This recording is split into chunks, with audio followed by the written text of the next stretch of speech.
kalau teman-teman belajar tentang komunikasi, terutama tentang televisi ini butuh kontroversi. Maka sesungguhnya sejak 2017 Rocky adalah raja talk show. Tanpa Rocky no party, kira-kira begitu. Tanpa Rocky no party. Nah, media massa memanfaatkan Rocky. Biasanya analis politik seperti saya misalnya itu ditempatkan di garis tengah, tapi Rocky dianggap mewakili oposisi. Media massa butuh itu, butuh orang kontroversi seperti Rocky Gerung yang punya kata-kata tajam, lugas, dan di luar pikiran orang. Dia memang menguasai filsafat ilmu politik. Betul tadi kata Dr. Mulyadi, kalau kita kuliah S3 ilmu politik, kerjanya memang tugas kita adalah membedah negatifnya penguasa. Itu terus-menerus. Tiap pekan pakai bahasa yang macam-macam boleh, tapi karena di kelas, jadi boleh dibedah semuanya dengan teori-teori ilmu politik. Jadi sekali lagi saya bilang Rocky adalah bunga demokrasi bagi pers. Tanpa Rocky rasanya talk show ini hampa, tidak seksi. Jadi dibutuhkan Rocky. Jadi sesungguhnya media massa itu berhutang pada Rocky. Jadi biasanya seperti saya bilang tadi, analis politik ditaruh di tengah sebagai orang tengah. Ini enggak. Rocky langsung ditempatkan di kalangan oposisi menghadapi pemerintah. Dan ini penting. Dr. Mulyadi ini adalah dosen penguji tamu di mana-mana, termasuk di UNAS. Itu keras kalau menguji. Kalau misalnya menggunakan pisau analisis menghujat pemerintah, paling seneng itu. Tapi harus bisa dengan bukti dan parameter-parameter. Nah, Rocky dengan filsafat politiknya mampu menggugah, dan tidak ada lagi kemudian sejak 2017 sampai sekarang superstar talk show, nggak ada lagi selain Rocky Gerung. Jadi bagi ilmuwan politik semua membutuhkan Rocky Gerung. Oposisi membutuhkan Rocky Gerung, karena kita sekarang sedang berhadapan, kalau menggunakan teori topeng kekuasaan dari Profesor David Walter Runciman, itu ada yang namanya teori topeng kekuasaan. Bunyinya kira-kira seperti ini. Kemunafikan politik yang paling berbahaya manakala aktor politik mengklaim dirinya menjalankan politik tanpa kemunafikan. Jadi kemunafikan itu adalah fakta politik. Lalu bagaimana kita menghadapi kemunafikan dalam politik itu? Kita harus bisa membedakan kemunafikan yang berbahaya dan yang tidak berbahaya. Yang tidak berbahaya adalah berbohong pada diri sendiri.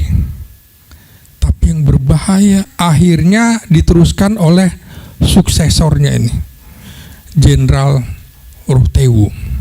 Tapi di situ konstitusi diubah dari sebelumnya 4 tahun menjadi 5 tahun. Nah, belakangan kasus Cundokwan ini diuber terus sampai 2015, termasuk oleh pemerintah Amerika, dia harus dimiskinkan. Kemudian memang oleh Presiden Kim Dae-jung itu dimaafkan. Padahal Kim Dae-jung itu dulu dalam masa pemerintahannya Cundokwan itu dijatuhi hukuman mati. Pesannya adalah jangan mentang-mentang kalau lagi berkuasa itu menindas oposisi. Satu ketika terjadi rotasi atau siklus kekuasaan, Dan ini yang harus dipahami. Paham kan? Nah, jadi itu tadi, sayangnya Bung Rocky kemarin tidak bicara tentang ngehe itu. Kalau ngehe aman dia. Nah, oke, saya kembali kemudian dari sisi komunikasi. Mengapa Rocky tampil sebagai kampium? Bagi kami yang belajar komunikasi politik, begitu dia tampil sekitar tahun 2017, dia adalah bunga demokrasi. Kalau teman-teman belajar tentang komunikasi, terutama tentang televisi ini butuh kontroversi. Maka sesungguhnya sejak 2017 Rocky adalah raja talk show. Tanpa Rocky, no party. Kira-kira begitu. Tanpa Rocky, no party. Nah, media massa memanfaatkan Rocky. Biasanya analis politik seperti saya misalnya, itu ditempatkan di garis tengah. Tapi Rocky dianggap mewakili oposisi. Media massa butuh itu.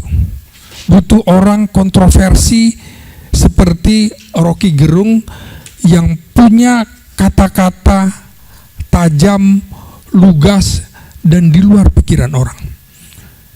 Dia memang menguasai filsafat ilmu politik. Betul tadi kata Dr. Mulyadi, kalau kita kuliah S3 ilmu politik, kerjanya memang tugas kita adalah membedah negatifnya penguasa. Itu terus-menerus. Tiap pekan pakai bahasa yang macam-macam boleh, tapi karena di kelas jadi boleh dibedah semuanya dengan teori-teori ilmu politik. Jadi sekali lagi saya bilang, Rocky adalah bunga demokrasi bagi pers. Tanpa Rocky rasanya talk show ini hampa, tidak seksi. Jadi dibutuhkan Rocky. Jadi sesungguhnya media massa itu berhutang pada Rocky. Jadi biasanya seperti saya bilang tadi, analis politik ditaruh di tengah sebagai orang tengah. Ini enggak. Rocky langsung ditempatkan di kalangan oposisi menghadapi pemerintah. Dan ini penting. Dr. Mulyadi ini adalah dosen penguji tamu di mana-mana, termasuk di UNAS. Itu keras kalau menguji.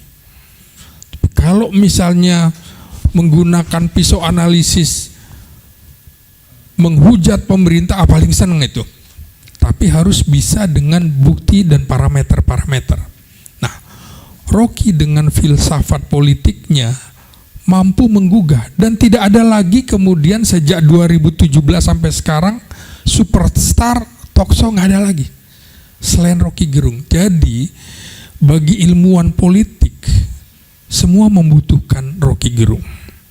Oposisi membutuhkan Rocky Gerung karena kita sekarang sedang berhadapan, kalau menggunakan teori topeng kekuasaan dari Profesor David Walter Runciman, itu ada yang namanya teori topeng kekuasaan. Bunyinya kira-kira seperti ini. Kemunafikan politik yang paling berbahaya manakala aktor politik mengklaim dirinya menjalankan politik tanpa kemunafikan. Jadi kemunafikan itu adalah fakta politik. Lalu bagaimana kita menghadapi kemunafikan dalam politik itu? Kita harus bisa membedakan kemunafikan yang berbahaya dan yang tidak berbahaya. Yang tidak berbahaya adalah berbohong pada diri sendiri. Tapi yang berbahaya adalah kebohongan terhadap publik. Misalnya, saya tidak akan menaikkan harga. saya tidak akan impor. Itu dibuktikan semua menggunakan teori topeng kekuasaan. Bohong semua. Jadi akhirnya bagaimana Rocky Gerung melihat figur kepemimpinan nasional ini adalah bukan apa yang dikatakan, tapi apa yang tidak dikatakan. Saya ingat waktu Jenderal Gatot Nurmantio ini menjadi Pangkostrat, termasuk yang memesan mobil SMK banyak banget. Kan gitu Bang Gian ya?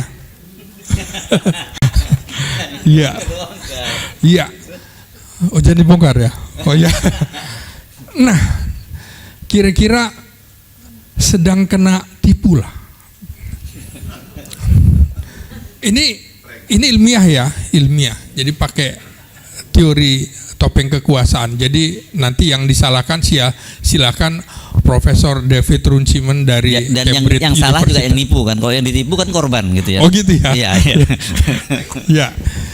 Jadi memahami Rocky Gerung itu, kita harus lihat kulturnya. Kultur dia adalah kultur PSI yang memang cerdas dan itu diakui oleh para elit-elit militer, TB Simatupang, Aha Nasution, termasuk Sri Sultan Hamengkubuwono ke-9 waktu itu merasa harus dekat dengan PSI. PSI nggak boleh kemudian ditarik ke kiri seperti kasus Amir Syarifuddin, dia harus ditarik ke tengah, harus didekati dengan Islam. Maka pertemuan misalnya Rocky dengan kelompok-kelompok Masumi dan segala macam bisa kita pahami kalau lihat latar belakang sejarah. Jadi PSI itu dalam pemilu 55 hanya mendapat 2%, tapi di kabinet dia sampai menempatkan 5 orang, orang-orang pintar. Dan ketika SMA, salah satu buku yang mempengaruhi pikiran saya adalah bukunya Suhogi. Itu kan seperti Rocky Gerung, orang PSI, tapi cara berpikirnya bagaimana mengkritik pemerintah. Jadi saya ingat bahasa yang digunakan Rocky ini pada tahun 1966, mahasiswa malah lebih jahat lagi ketika menghujat ibu negara, Hartini Soekarno, istri ketiga Soekarno. Sampai kemudian gemetar Soekarno bicara bahwa karena di tembok di batu tulis istana ditulis Lonte Agung. Sampai kemudian PM Kri dipanggil. Apakah Yesus mengajarkanmu seperti itu? HMI dipanggil. Apakah Nabi Muhammad juga mengajarkan seperti ini? Ibu negara adalah ibumu juga. Panggil semuanya. Nah, jadi ingat saya, tahun 1964 ketika pidato 17 Agustus peringatan ke-19 ulang tahun proklamasi Indonesia, Soekarno bilang kondisi negara dalam pidatonya tahun vivere periskoloso. Vivere artinya hidup, periskoloso rempet bahaya. Jadi ini bahasa Itali, vivere periskoloso, yang lengkapnya sebenarnya vivere pericolosamente. Nah, pada saat itu situasinya juga Soekarno nyerempet bahaya. Misalnya dia coba menyerang Inggris lewat Wikora itu kan menantang negara raja kolonialis itu Inggris. Kemudian Soekarno juga jangan lupa pada Kongres PNI dia menempatkan orang-orang PKI ke dalam PNI, diubah. Jadi saya pernah menulis PKI berbaju PNI. Itu berbahaya sampai juga peristiwa bagaimana dia memaksa membuat angkatan kelima, membuat Nasakom. Ini yang ditentang oleh jenderal-jenderal angkatan darat, berani menentang. Itu betul-betul nyerempet bahaya. Dan terakhir ujungnya adalah ketika jenderal-jenderal angkatan darat itu dibunuh, dia hanya bilang, ya inilah yang nyerempet-nyerempet bahaya, tanpa maaf dan lain-lain. Nah, kondisi kita saat ini adalah vivere colis coloso. Apa yang dilakukan Rocky Gerung adalah vivere colis coloso. Nyerempet bahaya. Diskusi kita juga kira-kira gitu. Vivere colis coloso. Ini live ya, Bung Ginting, udah di. Iya, siap. Jadi sama apa yang dilakukan semua, yang dilakukan oleh Presiden Jokowi juga begitu. Dia coba untuk memperpanjang masa jabatan. Ini seperti saya bilang tadi, Chun Dok-wan ingin 3 periode, sama dengan Chun Dok-wan. Tapi kemudian sekarang kita lihat pimpinan MPR bertemu Presiden Jokowi di istana. Vivere colis coloso. Kita dalam kondisi bahaya sebenarnya.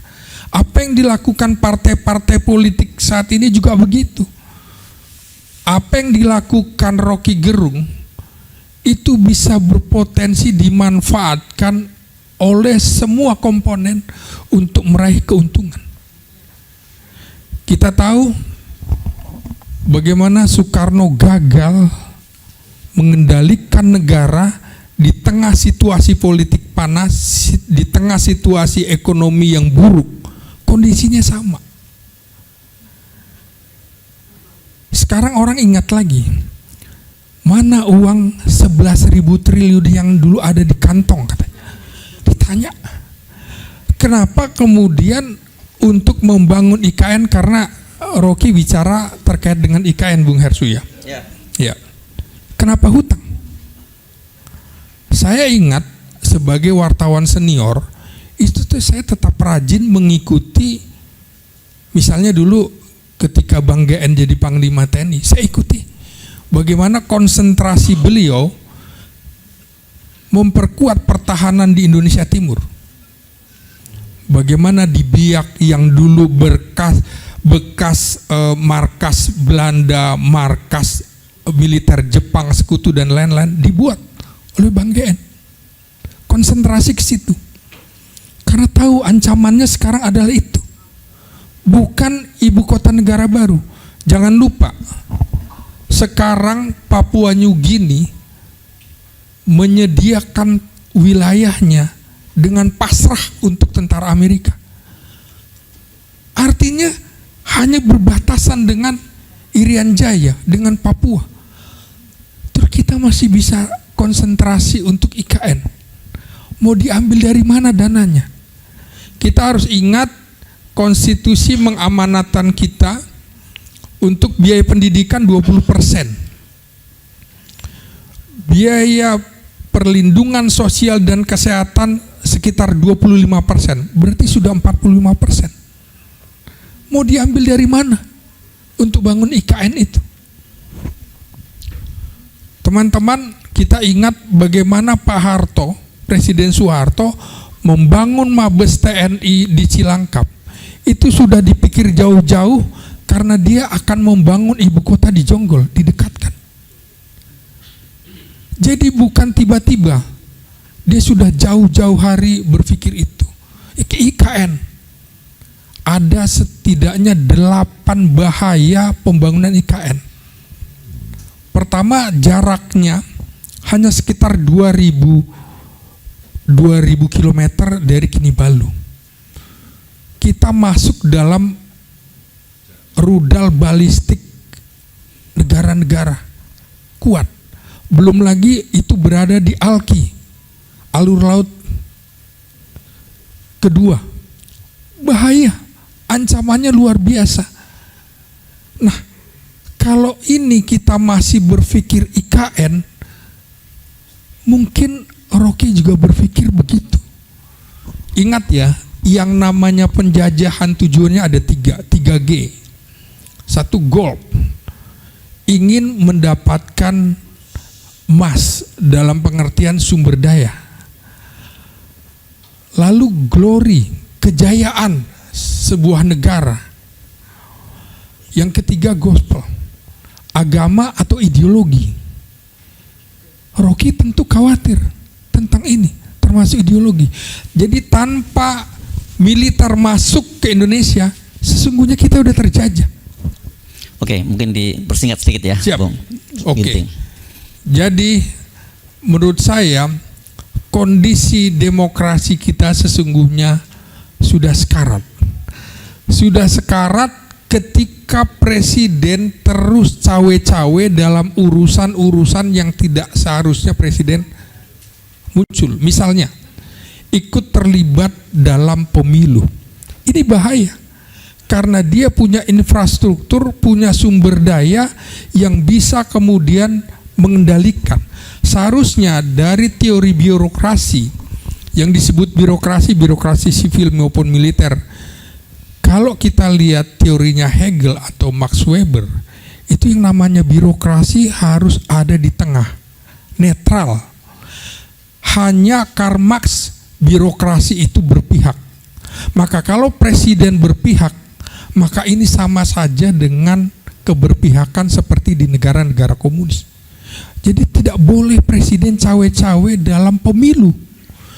Presiden menentukan kemudian dia harus dekat dengan salah satu calon, menjauh dari calon yang lain, atau berusaha menghalangi dan lain-lain.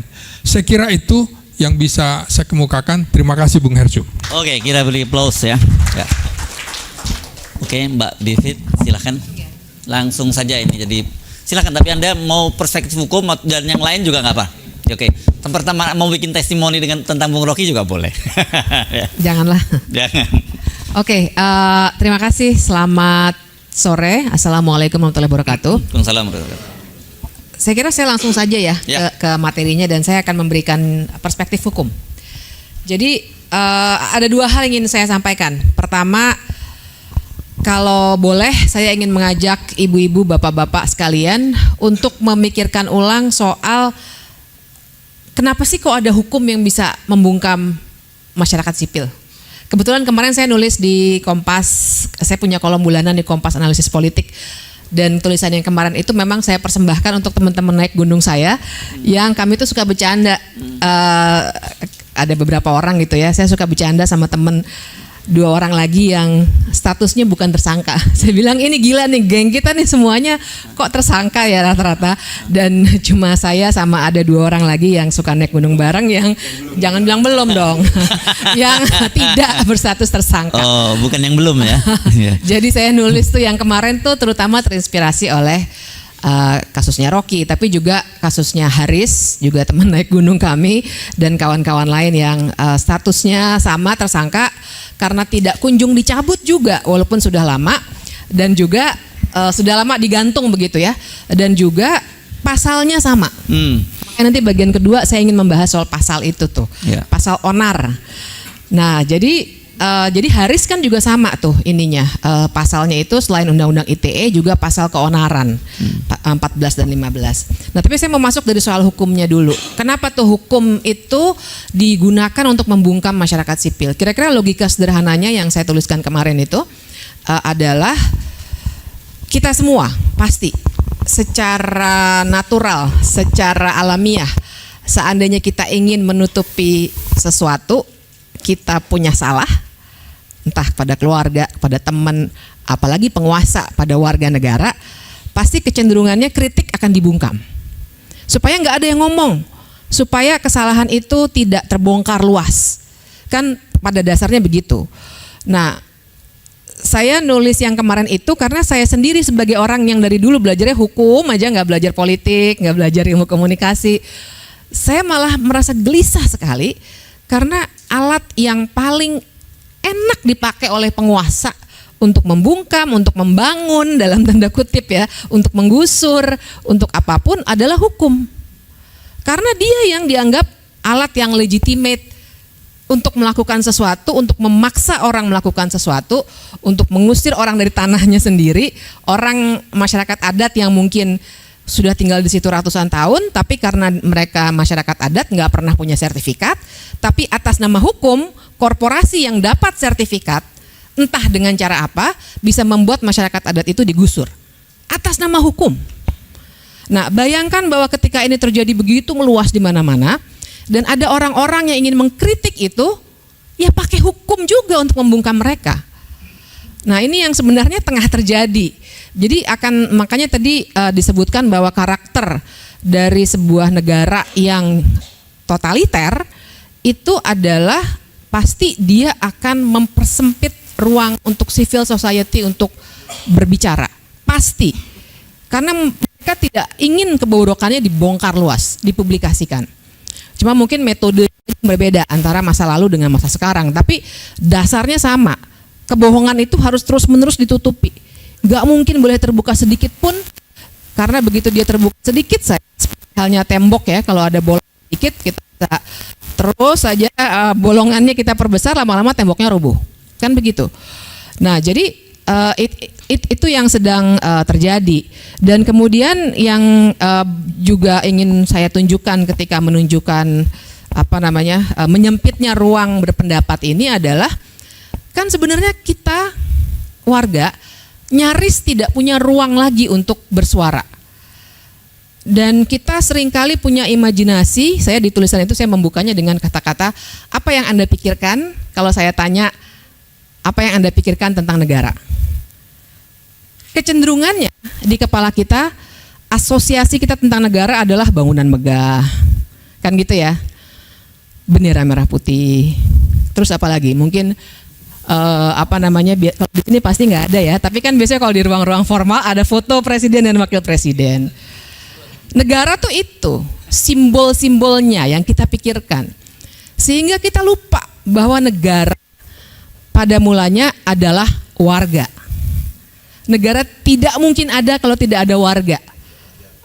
Iya, rakyat. Kalau kita belajar di ilmu manapun lah, syaratnya adanya negara kan penduduk, wilayah, pengakuan negara lain. Nggak ada penguasa di situ.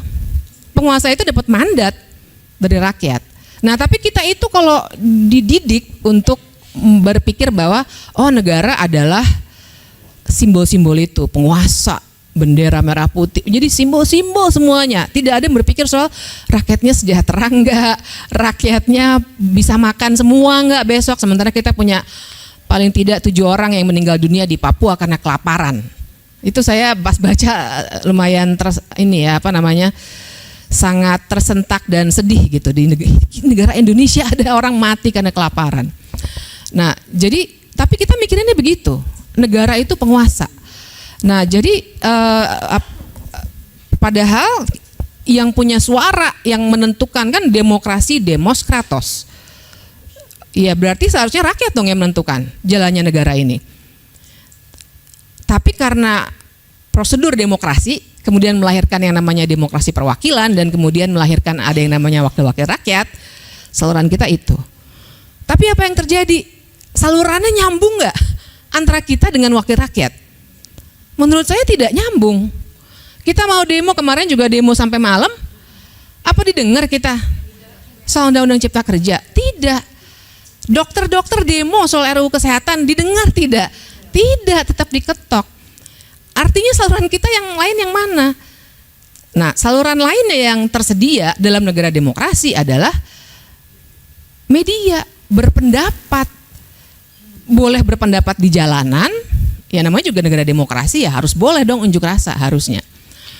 Dan boleh berpendapat di media sosial, seperti yang kerap kita lakukan. Nah, tapi karena penguasa tidak ingin kebobrokannya terbongkar, maka suara-suara kita di media alternatif tadi karena salurannya itu wakil rakyat tidak nyambung dengan kita juga ditutup. Nah, ditutupnya dengan apa tuh efektifnya? Dengan hukum tadi. Gitu. Jadi saya mau mengatakan itu dulu, mengatakan soal kegelisahan dan bagaimana kita harus membongkar cara pandang kita tentang negara, warga, hukum dan penguasa. Gitu. Dan ya saya berbagi kegelisahan sebenarnya bagaimana hukum ini yang digunakan untuk hal-hal yang seperti tadi kita bicarakan. Nah, soal keduanya pasalnya ini pasal keonaran ini memang cukup luar biasa. Saya Tentu saja saya nggak hafal pasal, itulah gunanya ada teknologi, jadi saya harus nyontek. Pasal itu saya yakin ibu bapak sudah lumayan sering dengar sekarang, tapi izinkan saya baca sedikit saja kata-kata kunci aja. Nih kalau dibaca semuanya panjang sekali.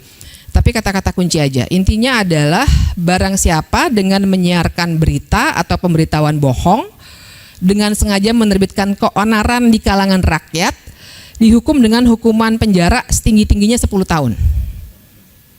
Ada lagi pasal 15-nya, barang siapa menyiarkan kabar yang tidak pasti atau kabar yang berkelebihan atau yang tidak lengkap sedangkan ia mengerti dan seterusnya bahwa itu akan mudah menerbitkan keonaran, dihukum dengan hukuman penjara setinggi-tingginya 2 tahun. Itu satu paket tuh biasanya 14-15. Tapi yang sekarang juga sering dipakai Undang-Undang ITE. Nah jadi itu polanya sama tuh. Mulai dari Bang Jumhur, Haris Azhar Fathia, dan sekarang mungkin Rocky.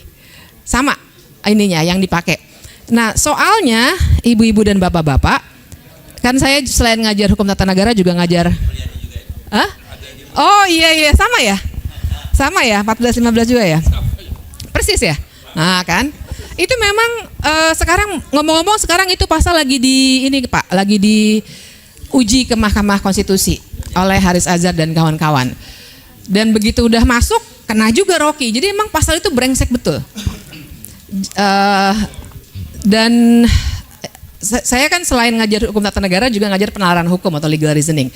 Dan dalam legal reasoning itu 2 sesi khusus tuh biasanya saya kasih soal yang namanya penafsiran hukum. Nah, pasal ini ibu dan bapak sekalian karet sekali. Di mana karetnya?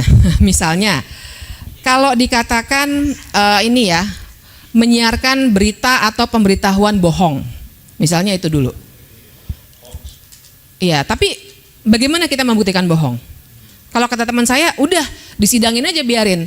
Berarti kita masih membuktikan apakah betul frasa yang digunakan oleh Rocky itu betul atau tidak. Jadi kita uji presidennya, apakah dia bisa menjawab pertanyaan-pertanyaan yang susah atau tidak. Katanya begitu kata teman saya. Tapi soalnya berita bohong itu apa? Kan begitu ya. Karena yang digunakan pasal ini karena pasal penghinaan kepada presiden tidak bisa digunakan karena itu delik aduan. Tapi kan yang menurut saya pengen pakai istilah yang nggak enak, tapi menurut saya menjijikkan gitu ya adalah ternyata banyak orang yang menggunakan pasal lainnya ini, pasal 14-15 Undang-Undang ITE. Kalau menurut saya ya untuk menunjukkan bahwa dirinya adalah pendukung setia. Iya nggak sih? Jadi maksud saya sih melihatnya begitu. Saya melihatnya ini apa sih kok pada ikut pansos? Jadi ya lapor, ini lapor, yang ini lapor, yang ini lapor. Yang sebenarnya iya. Jadi sebenarnya itu yang membuat pasal 14 dan 15 ini yang mudah digunakan. Nah terus tadi saya agak tergelitik ketika dikatakan oleh Mas Slamet tadi soal kalau ngehe mungkin nggak aman juga tuh katanya Bang Rocky. Belum tentu. Karena menurut saya bukan kata-kata ngeheknya atau bajingannya atau apanya, tapi Rocky-nya. Iya enggak? Kalau misalnya nih yang ngomong bajingan adalah saya misalnya, nggak akan diapa-apain. Atau yang ngomong bajingan adalah si bajingan juga gitu. Ada yang ngomong bajingan adalah si bajingan juga. Ada. Menurut saya bukan kata-katanya. Jadi waktu saya ngobrol sama beberapa teman, mereka bilang, nah kita memang harus hati-hati. Karena kita nih memang diincer. Ya kayak saya sekarang ngomong, saya yakin nanti di siaran-siaran mungkin bagian-bagian potongan-potongan dari yang kita bicarakan bisa dipotong, ditaruh out of context, dan itu bisa digunakan. Karena yang diincer orang, bukan kata-kata. Nah karena kata-kata itu bisa ditafsirkan. Orang hukum belajarnya memang menafsirkan hukum. Jadi misalnya tadi ya kata-kata tadi itu berita bohong. Kemudian misalnya ada kata-kata keonaran di kalangan rakyat. Keonaran itu apa? Di kasusnya Haris, keonaran di media sosial tuh. Gimana caranya tuh? Rizik juga. media sosial juga. Oh iya sama ya Pak Dedi ya. Jadi tapi di lain pihak kalau Ibu dan Bapak saya kira dapat juga ya potongan-potongan video orang-orang yang ngelemparin tomat, telur segala macam ke Sentul, ke rumahnya Rocky. Itu keonaran bukan? Nah itu menurut saya itu upaya untuk menciptakan situasi dalam tanda kutip keonaran. Karena ada yang marah warga. Oh warga yang marah karena udah nggak tahan. Kan itu berarti menimbulkan keonaran kan? Iya. Dan ada yang bakar ban juga. Ya kan di depan kantor polisi di mana itu ada yang bakar ban. Terus polisi mendiamkan karena mendiamkan dulu bannya kebakar terus baru dimatikan. Tapi kan itu kemudian bisa loh nanti oleh jaksa dibilang ada keonaran, ada ban dibakar, ada telur dibuang-buang di jalanan di Sentul, gitu. Jadi karet sekali karena hal-hal seperti itu yang bisa ditafsirkan keonaran dan seterusnya. Nah satu lagi yang ingin saya masih dalam konteks ilmu tafsir menafsir, dalam arti yang positif sesungguhnya. Maksudnya dalam arti positif, dalam arti kalau kita melihat dengan jernih gitu. Ada satu metode penafsiran yang istilahnya itu metode penafsiran historis. Nah kita harus lihat undang-undang yang tadi saya kutip, itu kan bukan KUHP-nya yang asli, tapi undang-undang tahun 46 tentang peraturan hukum pidana. Nah Ibu dan Bapak sekalian, undang-undang itu keluar Februari 1946 dan konteksnya adalah pada masa-masa yang kalau oleh orang Belanda dibilang bersiap, yaitu ketika kita mempertahankan kemerdekaan. Di situ banyak terjadi kekejaman kan begitu ya, itu yang ramai kemarin ada pameran di Belanda, terus diprotes sama Indonesia, tapi ada protes balik dari Belanda ya begitulah ya masa lalu kita. Nah intinya adalah ketika itu kita juga harus paham konteks bahwa di satu sisi ada orang seperti Soekarno, Hatta yang mau terus-menerus memperjuangkan kemerdekaan melalui cara diplomasi dan lain sebagainya. Tapi upaya untuk ya udahlah kita terus aja sama Belanda itu ada juga. Nah sehingga untuk menjaga para pejuang dibuat pasal itu untuk mencegah terjadinya keonaran yang bisa membuat upaya mempertahankan kemerdekaan itu rusak. Karena Soekarno sama Hatta juga banyak difitnah memang. Bayangkan tahun 46 belum ada internet pastinya dan lain sebagainya. Mungkin di ujung sana di daerah Jawa ujung dan seterusnya orang belum tahu kita merdeka misalnya. Atau Soekarno dan Hatta difitnah dan seterusnya. Makanya muncul pasal itu dan pasal itu kalau kita lihat hukumannya kan tinggi betul. 10 tahun. Bandingkan dengan banyak pasal lainnya yang 2 tahun, 4,5 tahun, ya. Tapi ini 10 tahun. Karena memang kejahatan itu dianggap serius sekali karena kita sedang mempertahankan kemerdekaan. Tahun 46 keluarnya undang-undang itu. Nah, konteks historis itu tidak boleh dipisahkan dari pasal 1415. Sehingga kalau pasal 1415 itu ingin digunakan pada tahun 2023 dan hanya untuk orang-orang yang debatably membuat onar atau tidak, ya itu tidak tepat jadinya. Tapi itu yang digunakan terus. Kalau kita perhatikan Ibu dan Bapak sekalian, ahli hukum yang digunakan oleh penyidik dan penuntut umum biasanya orangnya itu juga. Betul Pak Dedi ya? Iya, dan itu yang sudah diteropong juga oleh teman-teman YLBHI dan lain sebagainya yang juga ikut mengajukan ke Mahkamah Konstitusi. Karena mereka akan mengkonstruksikan aja. Onar itu kan bisa dipersepsikan aja. Bayar buzzer misalnya untuk meramaikan media sosial, dibilangnya onar di media sosial. Seperti yang terjadi pada Haris dan Fathia. Bayar orang atau bayar entah apalah, mobilisasi orang untuk lempar-lempar telur di depan rumahnya Rocky, bisa jadi itu juga onar. Semuanya bisa dipersepsikan aja, dan itu bahayanya pasal karet. Gitu. Jadi saya kira ini yang kita harus narasikan juga nih. Memang pasal ini tidak pada tempatnya untuk ada di sebuah negara demokrasi. Saya sering bilang kalau ada orang yang terganggu sekali junjungannya di kata-katai begitu, kalau dia marah ya silakan marah, tapi membawa seseorang ke ranah hukum pidana untuk dipenjara itu langkah yang sudah mengaburkan antara wilayah privat dengan publik. Dan itu tidak boleh terjadi dalam negara demokrasi. Kita seakan-akan ingin memakai aja hukum untuk menghukum orang. Saya kesel nih sama orang ini, saya laporkan polisi biar dipenjara. Kan bukan begitu cara orang-orang yang peradaban hukumnya lebih baik daripada zaman dulu. Kita nggak pakai hukum untuk menakut-nakuti dan dan memenjarakan orang karena sekedar kebencian pribadi. Hukum pidana itu betul-betul hanya untuk soal-soal yang terkait dengan ketertiban umum gitu. Makanya mencuri kan, menipu, orang pinjol menipu dan seterusnya, ya benar itu pidana. Tapi orang ngata-ngatain junjungan ya tidak bisa masuk pidana. Boleh kita marahin aja, kalau ada yang kesel banget diajak duel silakan, tapi jangan dibawa ke penjara. Persis sama judulnya tuh, kritik jangan dijawab penjara. Itu dulu ya. Oke. Jadi terima kasih. Jadi kalau gitu secara tafsir historisnya bisa kalau ada orang yang mencoba membungkam dengan penjara nih, ini kelakuannya sama dengan kolonial yang ingin mempertahankan kekuasaannya gitu ya. Oke.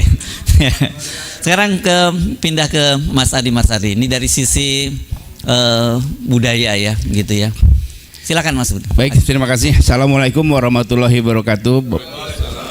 Bapak Ibu sekalian, wabil khusus Bapak Jenderal Gatot Nurmantio, Ketua Presidium Koalisi Aksi Menyelamatkan Indonesia, Bang Bahtiar, dan saudara-saudara sekalian, teman-teman eksekutif kami, dan saudara-saudara sebangsa setanah air di mana saja berada.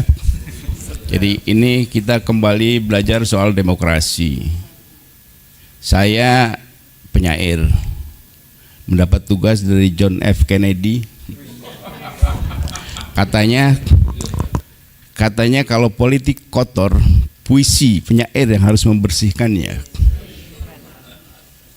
Itulah sebabnya kemudian kita berpolitik, dan berarti kalau penyair sudah turun berarti politik memang sudah benar-benar kotor. Dan penyair ini, Bung Erik dan saudara sekalian, ini profesi yang menurut saya paling membanggakan. Karena hanya profesi penyair yang dapat kemuliaan menjadi judul dalam surat di dalam Al-Quran. Asyuara surat ke-26 bibiannya. Profesi yang lain nggak ada. Nah, kemudian kenapa Kennedy mengatakan bahwa puisi bisa membersihkan politik? Karena politik itu produk kebudayaan. Demokrasi itu produk kebudayaan, sedangkan produk kebudayaan tertua adalah sastra. Jadi demokrasi ini produk kebudayaan. Sebagai produk kebudayaan ini, dia akan terus berinteraksi dengan masyarakat, akan terus menyempurnakan diri. Seperti misalnya handphone, kendaraan, itu produk kebudayaan, kemudian dapat penyempurnaan. Jadi demokrasi itu kalau kita lihat, saya itu termasuk fundamentalis demokratis, masuk ke akarnya.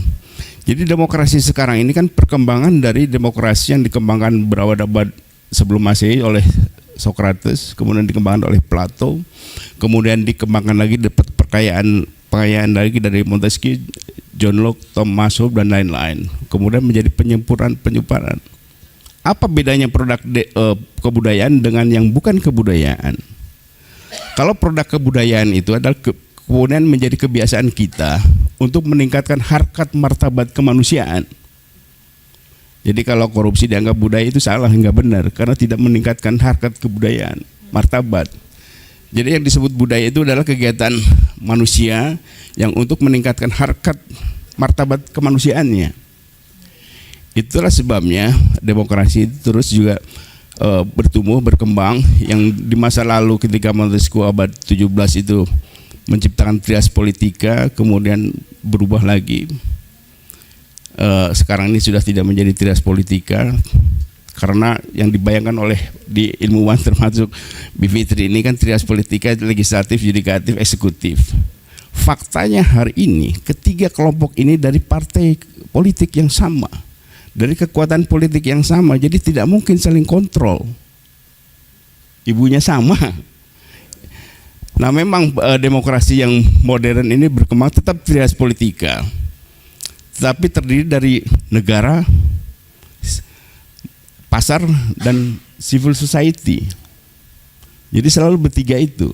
Nah biasanya pasar itu, oligarki itu menekan negara, mengontrol negara.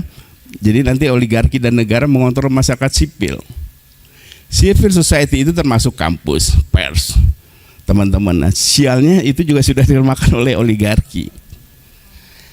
Nah, itu sebabnya ketika Pak Gatot dan teman-teman membuat koalisi aksi menyelamatkan Indonesia ini, kan dasarnya adalah meningkatkan kembali harkat martabat kemanusiaan bangsa Indonesia.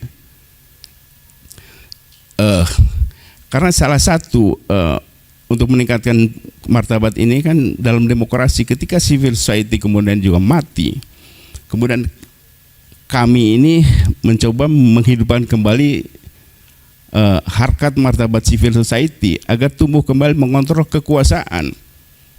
Karena di dalam demokrasi itu kekuasaan itu kan, politik itu seni. Karena itu hampir semua kegiatan kesenian itu sumbernya adalah dari politik. Kita ingat misalnya kerajaan-kerajaan di masa lalu, pusat tata nilai, pusat kegiatan kesenian itu pasti ada di istana. Pusat tata nilai mengajarkan segala macam itu di istana. Masyarakat yang egaliter itu. Dan kemudian seni membuat undang-undang ini kan diciptakan dalam demokrasi juga. Kenapa hukum di negara demokrasi, hukum itu menjadi penting untuk ditaati? Karena prosesnya itu proses yang meningkatkan harkat kemanusiaannya, dibicarakan bersama dulu. Ada hearing, ada yang stakeholder yang bersangkutan diajak bicara dulu, sehingga semua muncul ada kesepakatan. Nah, kalau kesepakatan bersama itu kemudian ada yang tidak suka, berarti yang salah mereka. Nah, kalau kita melihat undang-undang, karena itu undang-undang itu harus terus direview, cocok nggak dengan iklimnya, dengan perkembangan zamannya, sebagaimana juga teknologi yang lain-lain. Oleh sebab itu, hukum itu kan selalu mendapat adendum, selalu proses. Contoh misalnya dulu itu orang berciuman melanggar hukum, tapi kan perkembangan kebudayaan kemudian menjadi bebas. Orang bikin film pakai rok mini itu disensor, tapi kemudian zaman kan terus berubah. Nah, demokrasi mengatur hal itu. Jadi dasar demokrasi adalah mengatur seni mengambil kekuasaan dan mengelolanya. Hanya untuk itu. Jadi masyarakat tidak diatur di dalam demokrasi bagaimana caranya mengkritik kebijakan, nggak ada aturannya. Macam-macam. Oleh sebab itu kita negara yang multi etnis, pasti berbeda juga cara menyikapi suatu hal dengan orang Jawa, dengan orang Batak, orang Manado dan lain-lain. Nah, itu sebabnya kenapa tidak ada aturan mengkritik. Karena mengkritik itu ekspresi. Contoh misalnya orang yang tidak suka dengan kebijakan mengkritik, di Indonesia ada juga. Sondang Huta Galung membakar diri di depan istana. Apakah itu etis? Ya nggak tahu. Orangnya dia yang merasakan kebijakannya itu. Jadi ada juga dengan dulu di zaman PKI saya masih ingat-ingat dikit lah. Ada cara menghina karena dia nggak suka sama Islam sih. Lihat ada pawel di depan masjid, dia nunggingin masjid. Ya itu ekspresi mereka. Jadi ekspresi mengkritik itu tergantung dari wawasannya dia. Kalau yang wawasannya keagamaan, pasti dia akan kutip ayat-ayat, pasti akan ingat cerita Firaun, diangkat ini kayak Firaun nih. Kalau cerita sastra, pasti akan dia menulis teringat dengan cerita sastra. Contoh misalnya sekarang ini di Indonesia, kalau ada orang yang dianggap tidak sopan kepada orang tuanya, tidak hormat kepada orang tuanya, pasti akan disebut lu malin kundang, dasar malin kundang. Kan ekspresinya macam-macam. Jadi tergantung wawasan budayanya. Saya mengkritik dengan, karena saya basisnya sastra, saya mengkritik dengan syair, dengan puisi. Ada Negeri Para Debelah, ada Istana Iblis dan lain-lain. Ya nggak ada masalah, emang kenapa? Ada juga yang protes misalnya yang berlatar belakang kekuatan bersenjata, dia protes dengan bersenjata. Kalau dia tidak suka dengan kebijakannya, apakah itu etis atau tidak kan bukan urusan penguasa. Penguasa yang diatur dalam demokrasi itu bagaimana mengambil kekuasaan dan mengelolanya. Tata kelolanya kan begitu, Mas. Ya. Jadi tempo hari kan Bu Fitri juga menyampaikan di sini juga, saya masih ingat, saya catat betul, bahwa disebut negara hukum itu penguasa, pemerintah itu kalau melakukan sesuatu berdasarkan hukum.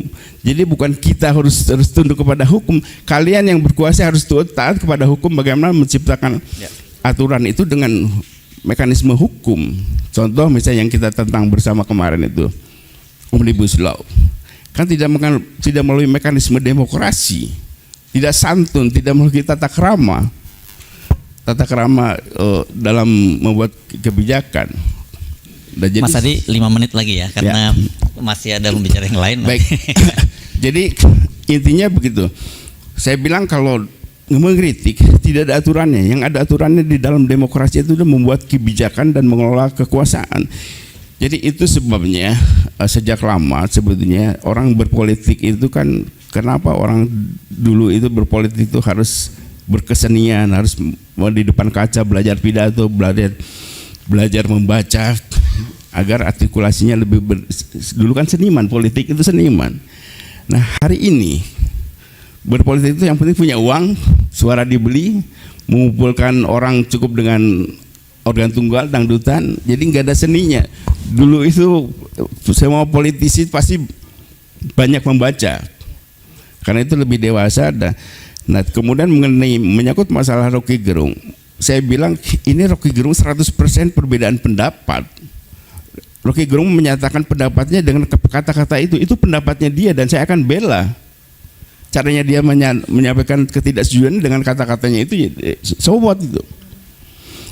Nah jadi kalau dalam konteks ini saya bilang Rocky Gerung itu saya ingat film seri dulu mulai dari komik film Jepang, Rurouni Kenshin, itu ada di Netflix juga. Itu kisah tentang jago pedang Himura Kenshin. Dia dengan katana itu pedang panjang. Dia pekerjaan itu membantai semua orang-orang shogun yang ingin mengembalikan feodalisme. Sementara waktu itu Meiji sudah bersinar 1 tahun 2 tahun untuk menuju zaman baru Jepang yang kemudian menjadi seperti sekarang ini. Nah jadi kalau Himura Kenshin dengan katana pedang panjang, Rocky Gerung dengan kata-kata menyikat semua orang-orang yang anti perubahan, yang tidak ingin Indonesia masuk ke era terang. Nah jadi memang menarik kalau di Jepang pakai katana, di sini kan dengan kata-kata terus kenapa? Nah kemudian mengenai masalah kemudian menimbulkan kerusuhan, keonaran. Saya ingat jadi begini, dulu kan saya pernah di kekuasaan juga dengan Gus Dur, banyak dikritik juga. Banyak dikritik Gus Dur itu punya pendukung jutaan. Beberapa ribu diantaranya siap mati. Tapi tidak pernah ada pengikutnya dia yang mempersekusi pengkritiknya. Karena ini bagian dari budaya, ini penting. Nah ketika Gus Dur bilang ini nggak ada masalah dan dia juga jelasin juga kepada pendukungnya, jangan macam-macam, biarin aja. Nah jadi kalau sekarang ini Presiden Widodo merasa tidak masalah dengan kritiknya Rocky Gerung, ya hentikan dong persekusi-persekusi itu, jangan biarkan. Karena kalau ini tidak dihentikan, maka dianggap dengan pembiaran ini kan berarti dia menyuruh juga, mendiamkan itu. Jadi harusnya kalau dia memang tidak suka dengan persekusi itu, tidak suka dengan kegiatan itu, dia tarik, dia bilang kepada polisi karena belum jadi masalah hukum untuk hentikan semua proses tentang Rocky Gerung, bisa lakukan itu.